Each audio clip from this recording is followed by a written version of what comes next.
রহমতের বাপ যে একটা ঘটনা আলোচনা শুরু করলেন, বিশ্বনবীর চরিত্র কেমন ছিল।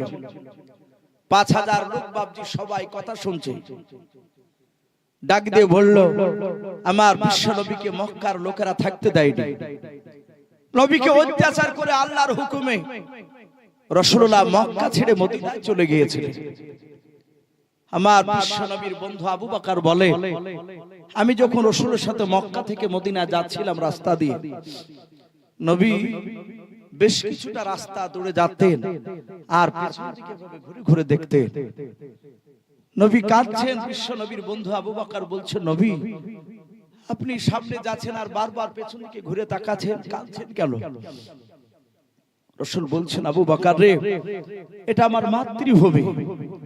আমি মক্কার মরুভূমির ময়দানে খেলাধুলা করেছি, ওখানে আমার বাপ চাচারা সব রয়েছে। মক্কার লোকেরা আমাকে চিনতে পারলো না, ওরা আমাকে থাকতে দিল না। আবু বকর বলেন, বিশ্বনবী এত কালা কাঁদছেন আর দৌড়াচ্ছেন আর পেছন দিকে ঘুরে ঘুরে তাকাচ্ছেন। সেই নবী সাল্লাল্লাহু মক্কা থেকে মদিনায় চলে যাওয়ার পরে সেখানেও বাপজি কলমার দাওয়াত দিছিলেন। আবু জেহেলা শুনেছে যে মুহাম্মদ সাল্লাল্লাহু ওখানে যাওয়ার পরও তার কথাগুলো মক্কা নয় মদিনার লোকেরা সব মেনে নিয়েছে। তারা দলে দলে নবীর দিকে হয়ে যাচ্ছে। আবু জেহেলের ঘুম আসে না মক্কাতে। সে হঠাৎ করে দিনের বেলা লোকজনকে ডেকে বলল, এই বন্ধুরা, কেউ আছো ছদ্মবেশ নিয়ে মক্কা থেকে ছুরা কবরে গুছিয়ে নিয়ে লুকিয়ে নিয়ে গিয়ে মুহাম্মদ সাল্লাল্লাহু আলাইহি ওয়াসাল্লামকে মদিনা থেকে জবাই করবা? হঠাৎ করে একটা বেঈমান দাঁড়িয়ে গেল। তার নাম কিতাবে লিখেছে উমাইর। ওমর ফারুক এই সাহাবা নয়, এই উমাইর আরেকজন নাম। সেই বেঈমান আবু জেহেলের ডাক দিয়ে বলে, আমি ছদ্মবেশ সাজতে পারি, আমি যে কোনো মানুষের বেশ ধরতে পারি। বলে, তাহলে তুমি যাও, তোমাকে মোটা অঙ্কের টাকা দেওয়া হবে। সে একটা ছোরা নিল, ছোরাতে বিষ মাখালো। সে বলল, যেন মুহাম্মদ সাল্লাল্লাহু আলাইহি ওয়াসাল্লামের শরীরে খোঁচা লাগলি সে বিষে জর্জরিত হয়ে যেন সে মারা যায়। আর গর্দনটা মাথাটা কেটে না আসতে পারলো, একটু খোঁচা মেরে সে যেন 2-3 দিনের মধ্যে মারা যায়, ওই রকম বিষ মাখিয়ে নেওয়া হোক। ছোড়াতে বিষ মাখিয়ে নিয়ে লুকে নিল কবরে। কিছু খাবার, কিছু টাকা সঙ্গে নিয়ে বাপজি একেবারে এমন ভাবে যাচ্ছে যেন বুঝতে না পারে নবী দুশমন যাচ্ছে। সোজা মক্কা নগর থেকে হেঁটে বাপজি মদিনায় পৌঁছালছে। ও তো জানে না যে মুহাম্মদ সাল্লাল্লাহু আলাইহি ওয়াসাল্লাম মদিনার কোন ঘরে আছে, কোন জায়গা আছে, এটা জানে না। ও এতটুকু জানে যে মদিনায় আছে। গিয়ে দেখে বাবা মদিনায় একটা 4 থেকে 4.5 বছরের বাচ্চা। ওই উমাইর লোকটা ডাক দিয়ে বলেছিল, বাবা তোমার বাড়ি কোথায়? বলে, বাড়ি আমার এই মদিনায়। উমাইর বেঈমান ডাক দিয়ে বলেছিল, ওগো বাবা, আজ মাস 2 হয়ে গেল, শুনে নাও, মক্কা নগর থেকে একটা যুবক সুন্দর দেখতে, তার নাম মুহাম্মদ রাসূলুল্লাহ সাল্লাল্লাহু তাআলা আলাইহি ওয়াসাল্লাম। ওই লোকটা তোমাদের মদিনাতে এসেছে, সে কোথায় আছে তুমি কে জানো? ওই বাচ্চা ছেলে ডাক দিয়ে বলেছিল, চাচা আপনি ওনাকে লোকটা বলবেন না, উনি আমাদের আখিরি জামানার পয়গম্বর, বলুন সুবহানাল্লাহ। ওই বেঈমান বলে, আমার ভুল হয়েছে, আমার লোক বলবো না।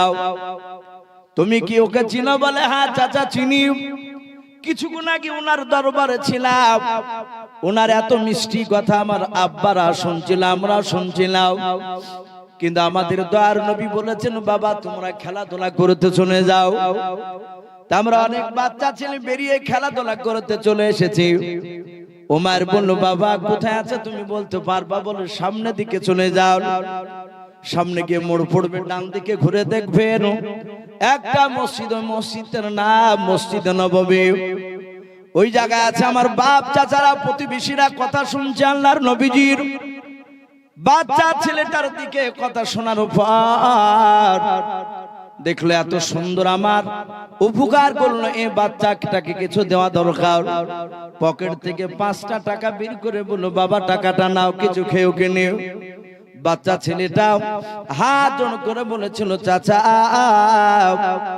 আমার আল্লাহ রসুল বারণ করেছে, আমি এমন কিছু তো আপনার করে দিতে পারি না, শুধু একটু রাস্তাটা বলে দিয়েছি, তার পরিচয় দিয়েছি, তার বিনিময়ে টাকা আমি নিতে পারবো না। ওমর মনে মনে ভাবলো, বারে মাত্র 2 মাসের মধ্যে এসে মুহাম্মদ সাল্লাল্লাহু আলাইহি ওয়াসাল্লাম মক্কা নগর থেকে মদিনা আসার পর একটা 4 বছরের বাচ্চাকেও জাদু করে ফেলেছে। আবু জেহেল তো ভাই বুঝাচ্ছে ওদেরকে যে মুহাম্মদ সাল্লাল্লাহু আলাইহি ওয়াসাল্লাম নবী নয়, সে বড় জাদুঘর। আমার বিশ্ব নবী রহমতের নবী দেখলো যে সে বাচ্চা ছিল, তার ভক্ত হয়ে গিয়েছে, তাকে জাদু করেছে। বাচ্চা ছেলেটা চলে গেল। উমাইর বাবা মসজিদে নববীর দিকে বাপ যে চলে গেল। উমাইর মনে মনে চিন্তা করেছে, বাচ্চা ছেলে চিনতে পারে না, কিন্তু রাসূলুল্লাহ চিনতে পারবে আমাকে। যদি চিনতে পেরে যায় তাহলে মুহাম্মদ সাল্লাল্লাহু আলাইহি ওয়াসাল্লাম তার দলবল নিয়ে আমাকে মেরে ফেলবে, কারণ আমরা মক্কা থেকে তাকে পাথর মেরে মেরে মদিনায় তাড়িয়ে দিয়েছে, তাকে মক্কা নগরে থাকতে দেই নাই। আমি দরজা দিয়ে প্রবেশ করব না, আমি দেখব মুহাম্মদ সাল্লাল্লাহু আলাইহি ওয়াসাল্লাম যখন একাই থাকবে তখন তার কাছে গিয়ে তার পেটে ভুজালে মারব, তার দলবল থাকলে আমি যাব না। খাজুর পাতার ডাল দিয়ে বাপনি চারিদিকে বাপ যে আপনার বেড়া দেওয়া ছিল মসজিদে নববীর। হযরত বিশ্বনবী জনাবে মুহাম্মদ রাসূলুল্লাহ সাল্লাল্লাহু তাআলা আলাইহি ওয়াসাল্লাম দরুদ নবী সাহাবাদেরকে নিয়ে বাপ যে বক্তব্য দিয়েছিলেন, সাহাবারা চাতক পাখি না চেয়ে চেয়ে নবীর চেহারার দিকে চেয়ে কথা শুনছিল। আল্লাহ রাসূলের বাপ যে চেহারার দিকে চেয়ে কথা শুনছিল। আল্লাহর নবী বক্তব্য দিতে দিতে বাবা এইভাবে পেছন দিকে যখন আপনার ঘুরে তাকালেন, হযরতে বাপ যে আপনার উমাইর তখন ঈমান আনে নাই। এই উমাইর বাবা খাজুরের পাতা বাপ এইভাবে ফাঁক করে বাবা ফাড়ি দিয়ে আল্লাহর নবীজিকে দেখছিল, একা আছে না দলবল নিয়ে আছে। যাহাতে বাপজি নজর করেছে আর বিশ্ব নবী নজর তার বাপজি চোখের দিকে পড়ে গিয়েছে। আল্লাহর নবী চিনতে পেরেছে, এই সেই তো আমার প্রতিবেশী চাচা নয়, চাচাই তো ভাই উমাইর এসেছে আমার কাছে দেখা করতে, আমাকে 2 মাস ধরে দেখতে পাই না, মনে হয় তার ভালো লাগে নাই, আমাকে দেখা করতে এসেছে। নবী তো জানে না যে তাকে বাপ যে জবাই করার জন্য এসেছে ছদ্মবেশে। আল্লাহ রাসূল ডাক দিয়ে বলেন, ওরে আমার সাহাবারা, যা তোমরা এখন বাড়ি চলে যাও। সাহাবারা বাপজি নবীর কথা শুনে বাপজি হাঁটতে শুরু করে দিলেন। সাহাবারা একবার সামনের দিকে পা ফেলে, পেছন দিকে নবীর দিকে ঘুরে তাকায়। আল্লাহর নবী বলেন, সাহাবারা আমি তোমার পয়গম্বর রাসূল বলছি তোমরা চলে যাও। সাহাবারা চলে গেলেন। আল্লাহর নবী যেভাবে পেছন দিকে ঘুরে ডাক দিয়ে বলেন, ওরে সাহাবা নয়, ও উমাইর ভাই তুমি আর দেরি করো না, আমার একটা সাহাবা মসজিদের ভিতর বসা নাই, তাড়াতাড়ি শুনে নাও, তোমরা এই তুমি মসজিদের ভিতরে চলে আসো। আল্লাহর নবী দরদি নবী জনাবে মুহাম্মদ রাসূলুল্লাহ সাল্লাল্লাহু তাআলা আলাইহি ওয়াসাল্লাম বিশ্ব দরদি নবী আমার ডাক দিলেন। ওমর বাবা দরজার কাছে আসার পর এক পা ডান পাটা বাপ যে আপনার দরজার ভিতরে ভরার পর ডান দিকে বাম দিকে দরজার দিকে বাপ যে তোকে মেরে দেখছে। সে মনে মনে ভাবছে, মনে হয় মুহাম্মদ সাল্লাল্লাহু আলাইহি ওয়াসাল্লামের দলবল হয়তো লুকিয়ে আছে দরজার আড়ালে। আল্লাহর রাসূল বলেন, ওগো আমার ভাই, আমার কোনো সাহাবারা নাই, ভয় করো না, তুমি নির্ভয়ে তুমি আমার কাছে চলে এসো। কাছে চলে গেল। ওমর মনে মনে ভাবছে, এ তো সুবর্ণ সুযোগ পেয়ে গিয়েছে, আমাকে কাছে ডাকলো। কাছে যাওয়ার পর আল্লাহ রাসূলকে বাপজি মারার জন্য বাবা একেবারে নিশানা করে নিয়েছে। নবীকে এবারে হাত পেয়ে যাব, যাহাতে ভুজালিখানা বাবা ছোরাখানা বাপজি বিস্মাকানো ছোরাখানা বের করতে যাবে। আল্লাহর নবী ডাক দিয়ে বলেন, ভাই তাড়াতাড়ি বলো, আমার 2 মাস হলো মক্কা ছেড়ে আসার। ওরে উমাইর ভাই তাড়াতাড়ি বলো, তোমার আব্বা মা কেমন আছে একটু খুলে বলো। হযরত বাপজি উমাইর আর ছোরাখানা টানলো না। উমার বাপজি আশ্চর্য হয়ে গেল, যেই লোকটাকে পাথর দিয়ে মেরেছিলাম ওই লোকটাকে মক্কাতে থাকতে দিই নাই, আর সেই লোকটা আমার আব্বা বিছানায় পড়ে আছে, আমার আব্বা মার কথা জিজ্ঞাসা করেছে।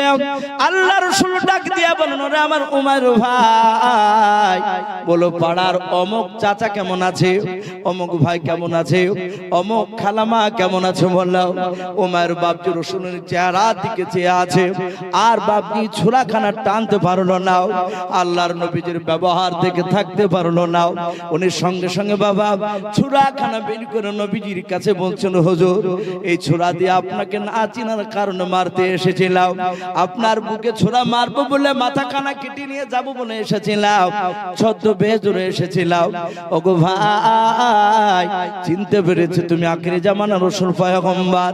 এত বড় কষ্ট দেওয়ার পর তুমি বলো নাই মক্কা নগরের মানুষকে বারবার জিজ্ঞাসা করছো অমুক মানুষ কেমন আছে, তমুক মানুষ কেমন আছে। বললাম আল্লাহ রাসূলের বাপজি দরবারে হাত দুখানা ধরে দিয়া নবীজির কাছে হাত দিয়ে বলছেন, নবী গো আপনার কলমা পড়ে নেন, কলমা লা ইলাহা ইল্লাল্লাহ, একটু মহব্বতে পড়ুন, লা ইলাহা লা ইলাহা ইল্লাল্লাহু মুহাম্মাদুর রাসূলুল্লাহ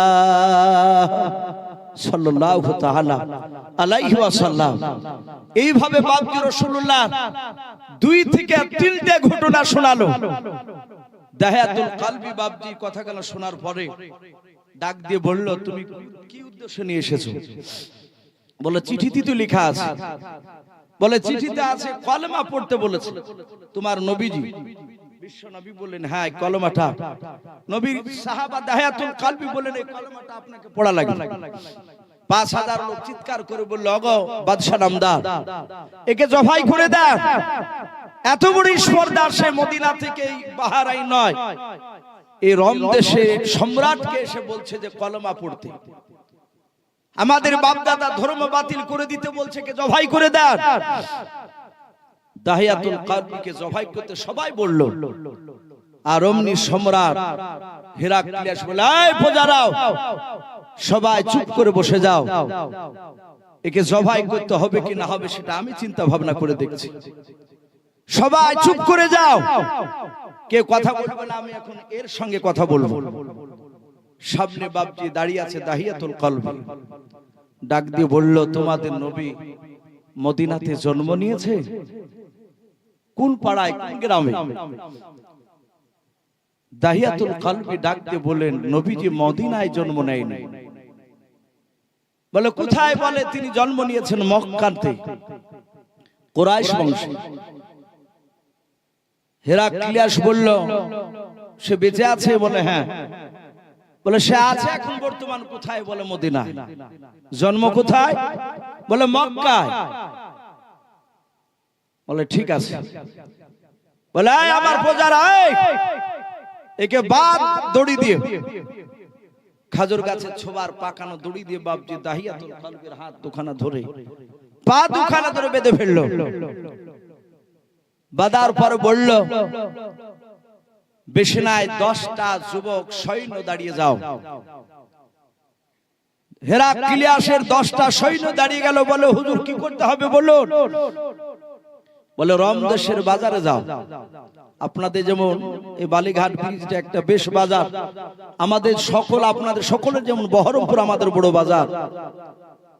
বলে রোম দেশের সম্রাট বলল, 10টা সৈন্য এক্ষুনি তুমি আমার রোম দেশের বাজারে চলে যাও। বলে জাহাপানা গিয়ে কি করব? বলে গিয়ে প্রচার করো, মক্কার কোন মানুষ ব্যবসার ক্ষেত্রে এই রোম দেশে এসেছে কিনা, যদি কোনো মানুষ আসে তাহলে তাকে আমার কাছে নিয়ে আসবা। রোম দেশের সম্রাটের কথা শুনে বাপজি 10টা লোক বাজারে চারিদিকে বাপজি আওয়াজ দিতে লাগলো। আবু সুফিয়ান তখন জিন্দা ছিল এবং বেঈমান। আবু সুফিয়ান সেই সময় বাপজি ঈমান আনেনি, পরে ঈমান এনেছে। মক্কার একজন তাবুর নেতা, সে 10টা তার লোক নিয়ে গিয়েছে সে ব্যবসা করতে রোম দেশে, আরো 10টা যুবককে নিয়েছে। সুফিয়ান বলল, আমার বাড়ি মক্কা নগরে। বলে আপনারা কজন আছেন মক্কা নগর? বলে আমরা 11 জন। কে বলেছেন 10 জন? আবু সুফিয়ান আর 9টা। যারা 11 বলে তারা বলছেন আবু সুফিয়ান আর 10 জন ছিল তার লোক। বলে সবাইকে ডাক দিয়েছে আমাদের বাদশা চলো। আবু সুফিয়ান চলে আসলো তার দল নিয়ে। আসার পরই বাবজি তাকে দেখছে দাহিয়াতুল কলবিকে। ও চিনতে পেরেছে এই মাল এখানে এসেছে। আবু সুফিয়ান বলে এখানে এসেছে। রমদেশের সম্রাট বলল, এই তোমার নাম কি? বলে আমার নাম আবু সুফিয়ান। বলে আমি বড় নেতা, এদের মধ্যে আমি একজন নেতা, এরা সব আমার কথা মেনে চলে, আমরা ব্যবসা করতে এসেছি। সম্রাট হেরাক্লিয়াস বলে খেলা এবার জমবে। বলে একে ছিল দাহিয়াতুল কলবিকে? আবু সুফিয়ান চিৎকার করে বলল, ওকে তো চিনি, ও যেই নবীর কথা নিয়ে এসেছে তা খুব ভালো করেছে। আবু সুফিয়ানকে ডাক দিয়ে বললো, তাহলে বলো ই বলেছে তার নবী খুব ভালো, ওই যে ঘটনা শুনিয়েছে ভালো, তো তুমি বলো দিলে সে মুহাম্মদ সাল্লাল্লাহু আলাইহি ওয়াসাল্লামের চরিত্রের ব্যাপারে। আবু সুফিয়ান চিন্তা করলো, আমি মক্কার বড় নেতা হতে পারি, এই হচ্ছে বাদশাহ হেরাক্লিয়াস, আর এই বাদশার প্রখর বুদ্ধি জানে, এর চরম মেধা, এর সামনে মিথ্যা কথা বললে ধরা পড়ে যায়, আর ধরা পড়লে তাকে জবাই করে দিবে। আবু সুফিয়ান দেখলো আমি মিথ্যা কথা বলবো না, আমি সত্য কথাই বলবো, কিন্তু এমন করে সত্য কথাটা এমন তুলে ধরবো বলবো সেটা যেন শুনিয়ে বাদশাহ মিথ্যা মনে করে। বলাই সুফিয়ান বলে বাদশাহ ওদের নবী কেমন মিথ্যাবাদী ছিল শুনবেন? বলো। বলে যারা পাগলা তারাই মুহাম্মদ সাল্লাল্লাহু আলাইহি ওয়াসাল্লামকে মানে, ও পাগলা তাই মানে, আমরা পাগল নয়, আমরা ওর কথা মানিনি। বলে কি কথা বল? বলে মসজিদে হারাম থেকে বাইতুল মুকাদ্দাস অনেকটা দূর, উঠে চেপে প্রায় 14 দিন 14 রাত লাগবে, বলুন সুবহানাল্লাহ। ওই মসজিদে হারাম থেকে বাইতুল মুকাদ্দাস অনেকটা দূর রাস্তা। ওদেরই নেতা রাত্রিবেলায় উম্মে হানির বাড়িতে শুয়েছিল। জিজ্ঞাসা করে আবু সুফিয়ান নয়, দাহিয়াতুল কলবিকে বলছে এই কথা ঠিক বলছে তো? বলে হ্যাঁ। বলে জিবরিল বলে একজন ফেরেশতা আমরা বিশ্বাস করি না, ওরা করে। ওদের নবীর কাছে নাকি আসলো একটা বুরাক জাতীয় প্রাণীতে, সে নাকি ঘোড়ার চেয়ে ছোট, গাধার চেয়ে একটু বড়। বলে তাই? বলে হ্যাঁ। বলে তাতে চেপে, বুরাকে চেপে সে মসজিদে হারামে গেল, হারাম থেকে আবার বাইতুল মুকাদ্দাসে গেল। ওখানে যাওয়ার পর একটা ওর বুরাককে বেঁধে রাখলো দরজার গুড়িতে। দরজার গুড়িতে রেখে ওখানে নাকি আল্লাহর তরফ থেকে একটা সিঁড়ি আসলো, ওতে চাপিয়ে প্রতিটি আসমান, 70 পাক আসমান পার হয়ে সিদরাতুল মুনতাহায় গেল। সেখানে নাকি আবার একটা যানবাহন, রফরাফ নামক যানবাহনে চাপলো। সেখান থেকে গিয়ে একদম আরশে আজিমে জান্নাত জাহান্নাম আল্লাহর সাথে দিদার করে 5 ওয়াক্ত নামাজ নিয়ে আসলো। এক কথা মিরাজের ঘটনা সব বলতে লাগলো।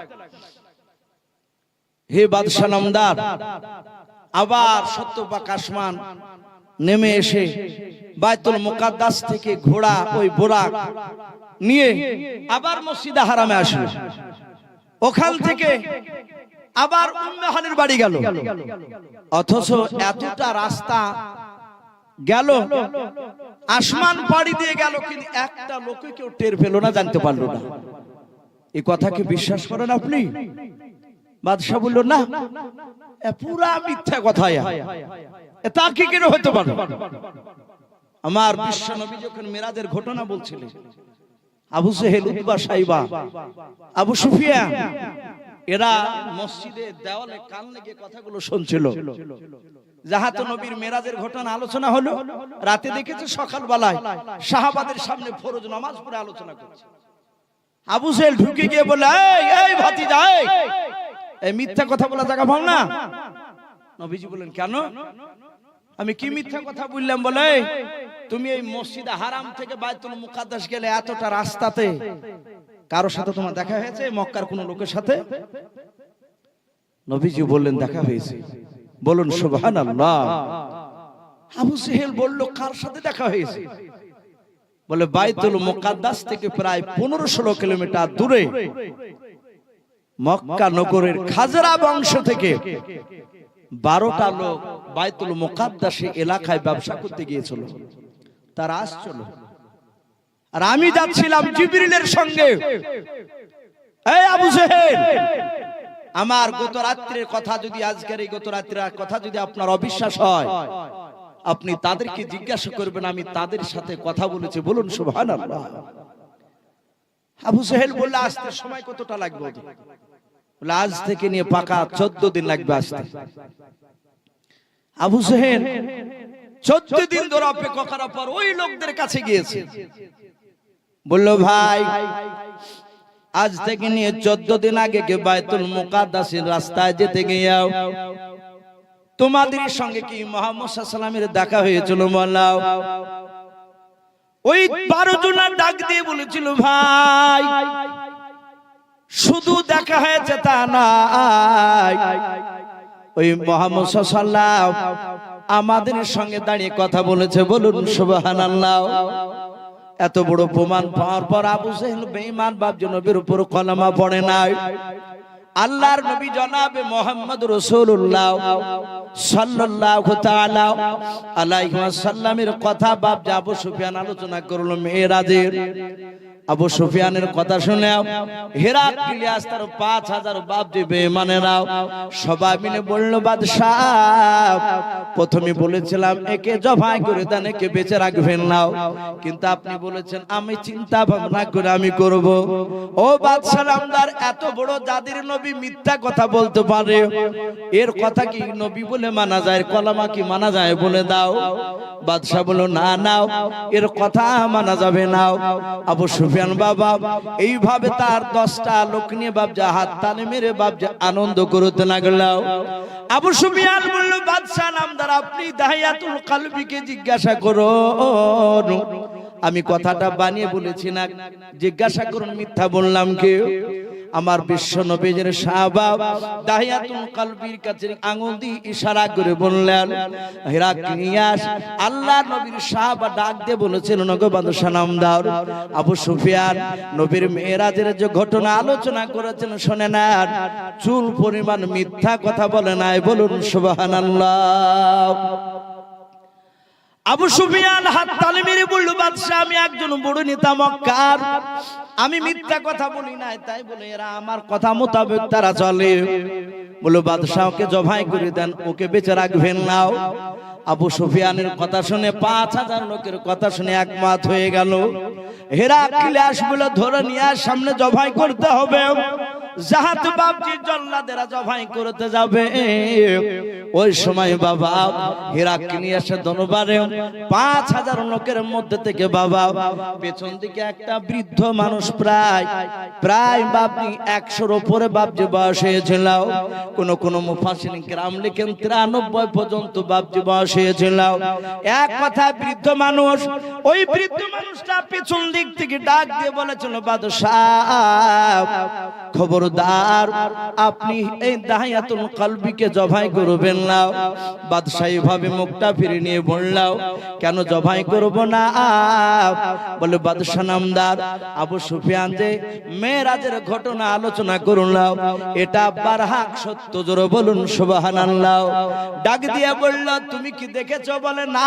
তুমি কি নবীজিকে দেখেছো? বলে না। বলে নবীর সাহাবাকে এর আগে দেখেছিলে? বলে না। বলে বাদশাহ নামদার আবু সুফিয়ানকে বলেন যে মেরাজের রাত্রিতে মুহাম্মদ সাল্লাল্লাহু মক্কা থেকে মসজিদে হারাম থেকে বাইতুল মুকাদ্দাস গিয়েছিল, ওটা আরবিতে কি মাস ছিল আপনি একটু জিজ্ঞাসা করেন। আবু সুফিয়ান চিৎকার করে বলে, আরবিতে মাস ছিল রজব মাস। বলে তারিখটা জিজ্ঞাসা করেন। বলে তারিখ ছিল 27 তারিখ, 27 রজব। ডাক দিয়ে বলে, বাদশাহ বারহাক সত্য কথা। বাদশাহ হেরাক্লিয়াস এইভাবে বাপজি ঘুরে গালে হাত দিয়ে বাপজি চিন্তা করে করে কথাগুলো শুনছিল, মনোযোগ সহকারে বাপজি শুনছিল আর প্রশ্ন করেছিল। বলে বাবা তুমি চিনতে পারলে কি করে বললাও? এই যে নবী মেরাজে গিয়েছিল এ কথা তুমি সত্য বলে তুমি স্বীকার করেছো, তুমি সার্টিফাইড দিয়েছো, তুমি বলছো বারহাক এটা সত্য ঘটনা, এর প্রমাণ কি করে তুমি দিলে তুমি বলাও? বলে বাদশা নামদার আপনার দরবারে আমি এক না দুই নাই, প্রায় 10 বছর আগে আমি আপনার কাছে নাই, প্রায় মোটামুটি আজ 1 বছর আগে আপনার দরবারে আমি এসেছি। বলে হ্যাঁ। ওগো বাদশা নামদার শুনে নেন, আমার বাড়ি কিন্তু আপনার এই রমদেশে ছিল না, আমার বাড়ি ছিল বাইতুল মুকাদ্দাসে ফিলিস্তিন এলাকায়। ও বাদশা নামদার আমার মেধা আমার বুদ্ধি দেখে আপনি আমাকে মোটা অঙ্কের টাকা দিব বলে আপনি আমাকে কিনে নিয়ে এসেছেন। আপনার দরবারে আপনি আমার কাছে যুক্তি নেন, পরামর্শ নেন। বলে হ্যাঁ। ও বাদশা নামদার আমি আপনার দরবারে আসার আগে হে বাদশাহ ফিলিস্তিনের মানুষেরা আমাকে জ্ঞান দেখে আমার বুদ্ধি দেখে আমার মেধা দেখে তারা সবাই মিলে ওই মক্কা নগর নাই ওই বাইতুল মুকাদ্দাসের আমার মুতাল্লি করেছিলেন। বলুন সুবহানাল্লাহ। ওই মসজিদের দেখাশোনা করা তালা মারার দায়িত্ব আমার ছিল। ও বাদশা নামদার সেই সময় যা ইবাদত ছিল বাইতুল মুকাদ্দাসে, ওই সময় ইবাদত করতাম, রাত্রি বেলায় নফল ইবাদত করতাম, ফজরের সময় ভোরবেলা আবার এসে 2 রাকাত নামাজ আমার দেশের মানুষরা পড়তো, আমি পড়তাম। ও বাদশা নামদার রাত্রি বেলায় মক্কার নয় ওই ফিলিস্তিনের বাইতুল মুকাদ্দাসের আশপাশের মানুষেরাও তারা সবাই মিলে তারা রাত্রি বেলায় নফল ইবাদত তারা ওই মসজিদে করতো বাইতুল মুকাদ্দাসে। ও বাদশা নামদার সবাই মিলে নামাজ পড়ে যখন তারা বাড়ি চলে যেত, বাড়ি চলে যাওয়ার পর ও বাদশা নামদার আমি সবারই শেষে চলে যেতাম। বাদশা শুধু আমি একাই বেরিয়ে যেতাম না, আমি বেরোনোর আগে বাইতুল মুকাদ্দাসের দরজাগুলো এক এক করে আমি বন্ধ করে দিতাম। ওগো বাদশা নামদার এটাই ছিল আমার কাজ, বন্ধ করে তালা মেরে দিয়ে চাবি নিয়ে আমি বাড়ি চলে যেতাম। আবার সকালবেলায় সব মানুষের আসার আগে যেহেতু আমাকে দায়িত্ব দিয়েছিল আমি সবার আগে এসে বাইতুল মুকাদ্দাসের দরজাগুলো আমি এসে খুলে দিতাম। আবার সবাই মিলে দল বেঁধে আমরা ইবাদত করতাম, নামাজ পড়তাম। ও বাদশা নামদার সেদিন আরবি রজব মাস এবং 27 রজব ছিল, 27 তারিখ ছিল। ওই রাত্রি বেলায় সবাই নামাজ পড়ে তারা আপন আপন বাড়ি চলে গেল। লোকেরাও সবাই চলে যাওয়ার পর আমি ওই দেশের বাদশা নয়, ওই দেশের আমি মুতাল্লি ছিলাম বাইতুল মুকাদ্দাসের। ও বাদশা নামদার এক এক করে দরজাগুলো বন্ধ করতে করতে করতে ও বাদশা নামদার বাইতুল মুকাদ্দাসের সব দরজাগুলো বন্ধ করে দিলাম, কিন্তু মাঝখার দরজাটা বন্ধ করতে পারলাম না। ওগো বাদশা নামদার এত চেষ্টা করে আমি দরজা ভিড়াতে পারলাম না। ওই গভীর রাত্রি বেলায় আমি সোজা দৌড়ে চলে গেলাম বাইতুল মুকাদ্দাসের আশপাশে যারা বাড়ি ছিল সে বাড়ির লোকদেরকে ডাক দিও। এক নাই দুই না বাদশা 10 থেকে 12টা যুবক ছেলেকে ডেকে নিয়ে আসলাম। সব যুবক ছেলেরা আসলো, আসার পর বলল হুজুর কি ব্যাপার আপনি আমাদেরকে ডাকলেন কেন? দেখবেন এলাকার মুলবি সাহেব আপনি আশপাশের যুবকদেরকে ডাকলে অনেক সময় কাজ করতে ছুটে যায়। বলল যুবকেরা বলল হুজুর কেন ডাক দিলেন?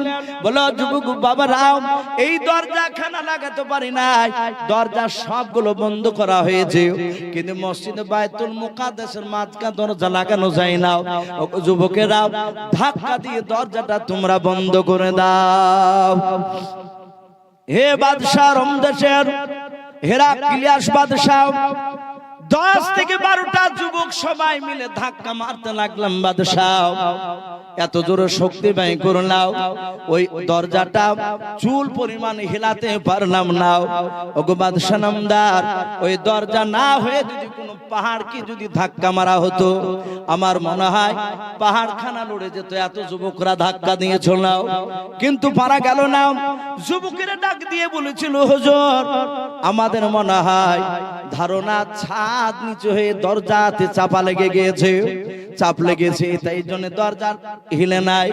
ও হুজুর বাড়ি চলুন, সবাই মিলে রাত্রিবেলায় ঘুমানোর পর সকালবেলায় দিনের বেলায় ছাদ কাটা পাথর কাটা মেশিন নিয়ে এসে ছাদটা কেটে দিয়ে দরজা ফিটিং করে দিব, আর চিন্তা করবেন না। শুনলাম ও যুবক ভাইয়েরা, সবাই চলে গেল, ও বাদশা নামদার সবাই চলে গেল, আমও চলে গেলাম।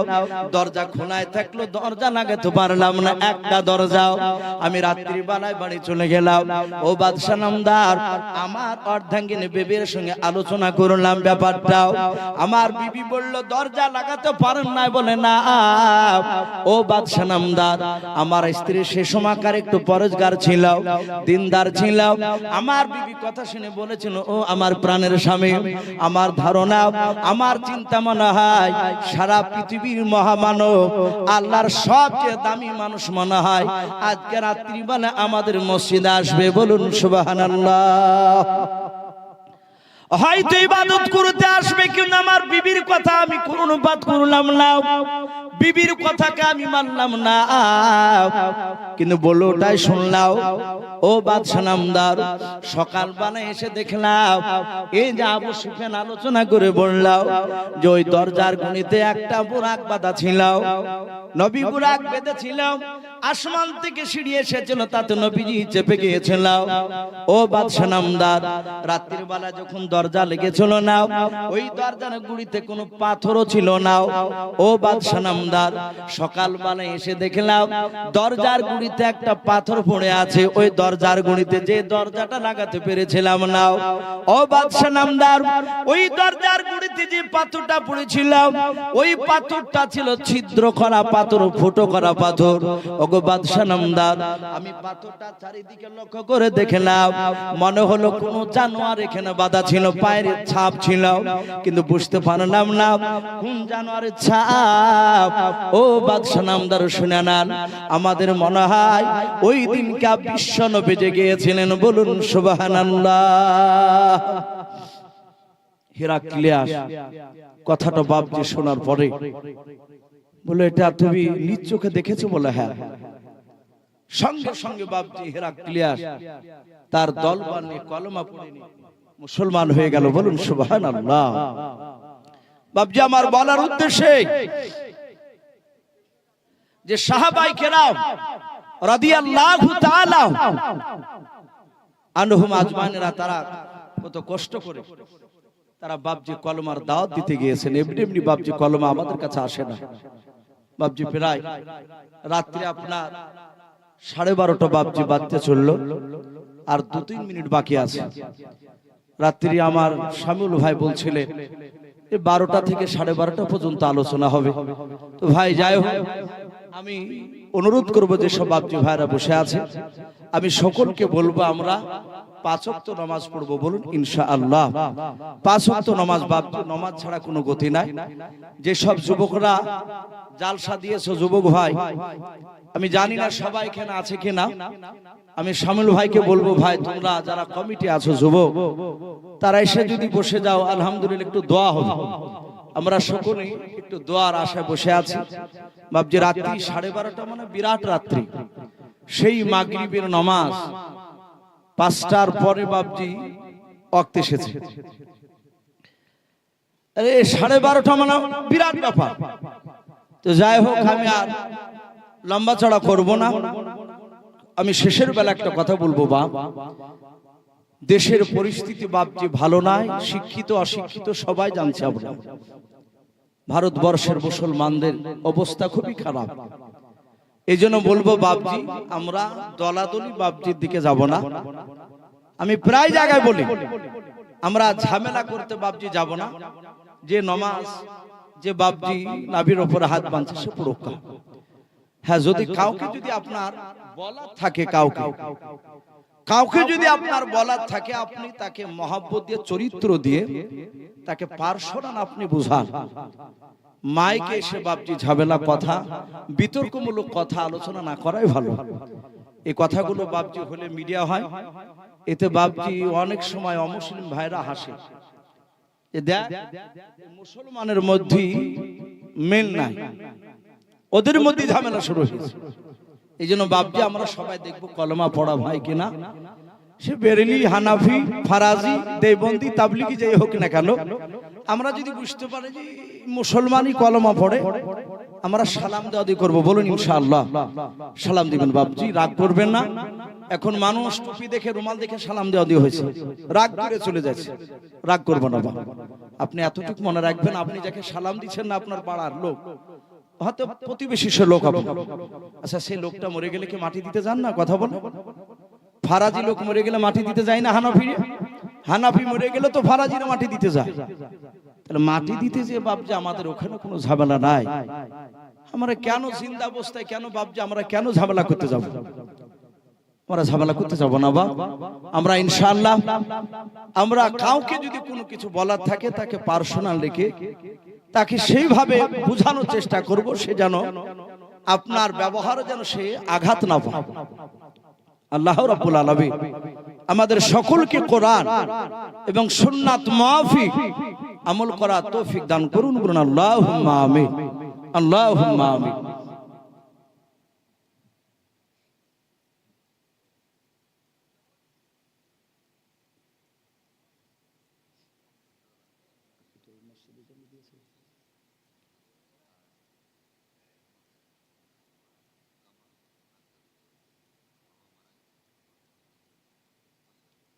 যাক মাশাআল্লাহ, আব্দুর রাজ্জাক,